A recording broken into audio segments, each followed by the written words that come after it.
এই যে আজকের রেসিপি আমরা আর বোম্বাই মরিচ 5 কেজি আমরা নিয়েছি আর 1 কেজি বোম্বাই মরিচ নিয়েছি। তো এটা আচার বানাবো, সে একটা রেসিপি করতেছি আজকে দেখেন।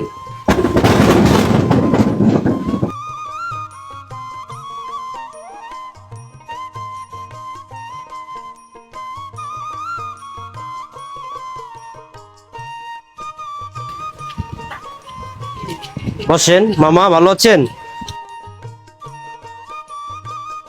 তো আমাদের আমটা চুলানো শেষ, এখন কাটতে হইব, কুট কুট করে কাটবো।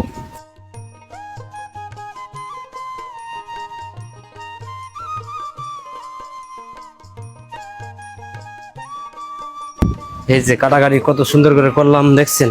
এভাবেই করতে হইব। আমরা কাটা কিন্তু কষ্ট আছে, প্রচুর কষ্ট। চুলা কিন্তু একবারে হিট। তেল ডাইলে দিলাম, সরিষার তেল 1 কেজি।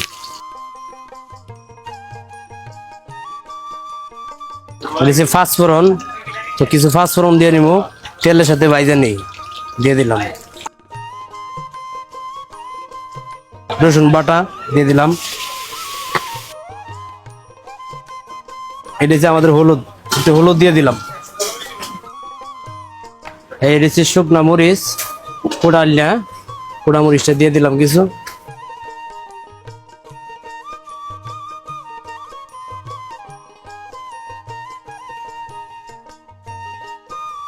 এই যে আরো দিয়ে দিলাম লবণ। লবণ তো অবশ্যই লাগবে, যে কোনো খাবারে লবণ লাগে। আর এটা হচ্ছে চিনি, কিছু চিনি দিয়ে দিলাম মিষ্টির জন্য, হালকা মিষ্টি। একবারে সে একটা কালার হয়েছে, মশলা নেই, কষানি হয়ে গেছে। এখন দিয়ে দিব আমরা।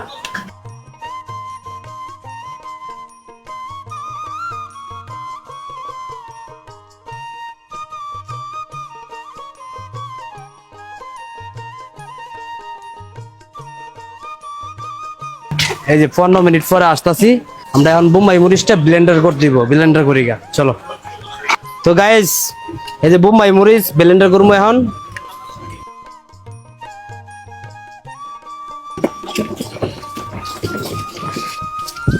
এই যে ব্লেন্ডার বসাই দিলাম।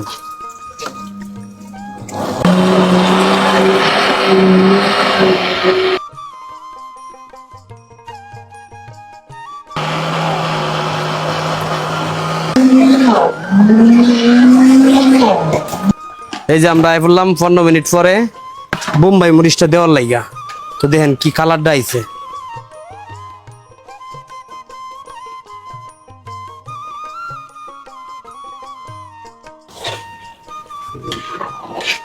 এখন হচ্ছে নাড়ার উপরে নাড়া রাখতে হইব, নাহলে কিন্তু নিচে লাগিয়ে দেবো গা।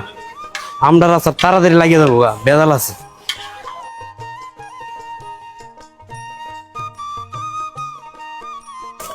তো আচারের সাথে শুকনা মরিচ থাকতেই হবে, নাহলে কিন্তু ভালো লাগবে না। এই যে শুকনা মরিচ বাইঙ্গা গুঁড়া গুঁড়া দিব যে হাতে।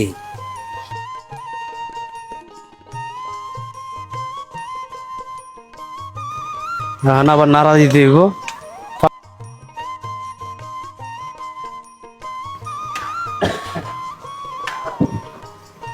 তো আমার আমডা দিয়ে নাগা আচার কিন্তু হয়ে গেছে গা। চুলা অফ, চুলা অফ করো, একবারে ডাইরেক্ট অফ হয়ে গেছে। ঠান্ডা হওয়ার পরে দেখবেন কি কালারটা আসে, উপরে তেল বাইসে দেবে। এই যে আমরা ফাইনাল লুক দেখছেন কি কালারটা আইছে, অস্থির একটা কালার। তো এটা কিন্তু আমি আমার মোমোর সাথে দিব। এটা আমি নিজে খাবো না, আপনি রাউল অল্প করে খাইবেন। আইলে মোমোটা যখন খাইবেন না, সে একটা মজা পাইবেন। যারা আজকের পর থেকে আইসে মোমো খাইবেন, অবশ্যই কমেন্টে বলতে হইব কেমন হয়েছে। তো আমি একটা খাই, এভাবে লইবেন, লইয়া এমনি কামড় দিয়ে দেবো। যারা ঝাল পছন্দ করেন তাদের জন্য এই আচারটা খাইবেন, মিস করবেন না।